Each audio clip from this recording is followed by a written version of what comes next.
नमस्कार दोस्तों। आज के इस नए एक्सप्लेनर में आपका स्वागत है। आज हम सीधे बात करने वाले हैं प्रधानमंत्री के सप्त संकल्प या 7 अपीलों की। अब पहली नज़र में ना ये बस कुछ आम से सुझाव लग सकते हैं, लेकिन यकीन मानिए इसके पीछे का जो अर्थशास्त्र है वो बिल्कुल एक अलग ही कहानी बयां करता है। ये सप्त संकल्प असल में एक बहुत बड़ी मैक्रो इकोनॉमिक शील्ड यानी एक व्यापक आर्थिक ढाल की तरह काम करता है। एक ऐसी ढाल जिसे दुनिया भर में मची उथल-पुथल से हमारी अर्थव्यवस्था को बचाने के लिए तैयार किया गया है। तो इस पूरी रणनीति को गहराई से समझने के लिए हम इन अपीलों को कुछ हिस्सों में बांट कर देखेंगे, जैसे कि युद्ध स्तर की अर्थव्यवस्था की मानसिकता, हमारी संपत्ति और समारोहों का नया स्वरूप, ऊर्जा और हमारा वर्कप्लेस, रोजमर्रा का वाणिज्य और आखिर में सबसे जरूरी विदेशी मुद्रा भंडार यानी फॉरेक्स शील्ड को बचाना। चलिए देखते हैं। तो सबसे पहले बात करते हैं भाग 1 की, युद्ध स्तर की अर्थव्यवस्था की ओर बदलाव और पश्चिम एशिया की अस्थिरता। अब देखिए, पश्चिम एशिया का जो मौजूदा संकट है ना, वो किसी अदृश्य बाहरी खतरे से कम नहीं है। ऐसे में वॉर टाइम इकोनॉमी वाला माइंडसेट अपनाना बहुत जरूरी हो गया है। और यहीं पर काम आती है जन भागीदारी।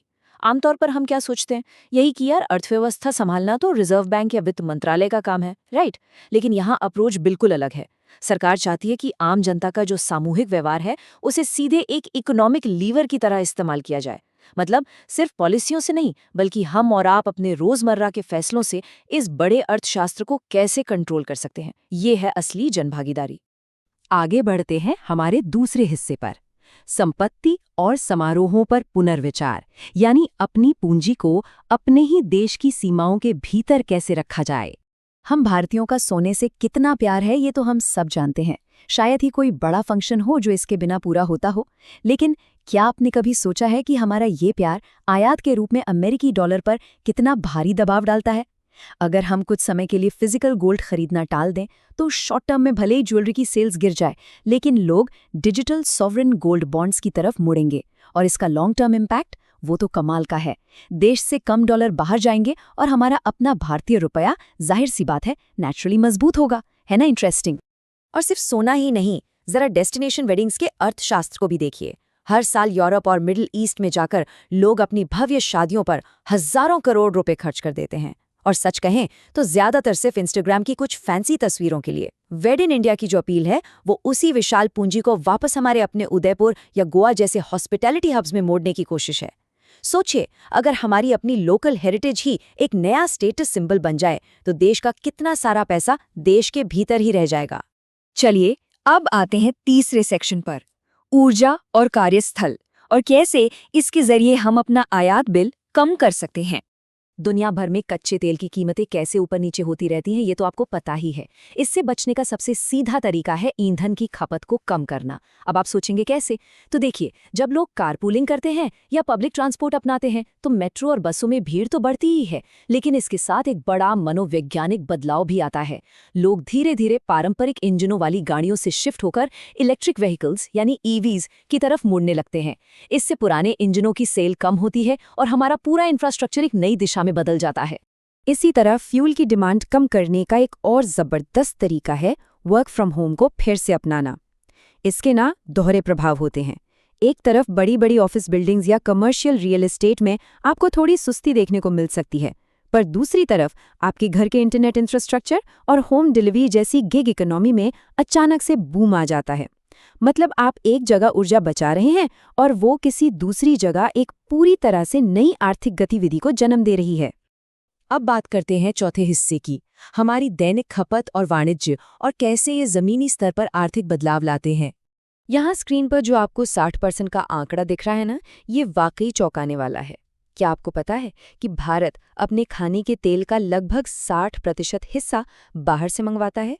अब सोचिए, अगर हर घर अपनी खपत में सिर्फ 10%, जी हाँ सिर्फ 10% की भी कमी कर दे तो देश के अरबों डॉलर्स बच सकते हैं। और सच कहूँ तो ये हमारी अपनी सेहत के लिए भी बढ़िया है और हमारे लोकल किसानों को तिलहन उगाने का एक बहुत बड़ा मौका भी देता है। और हाँ, डिजिटल पेमेंट्स और वोकल फॉर लोकल का जो इम्पैक्ट है उसे भी हम नज़रअंदाज नहीं कर सकते।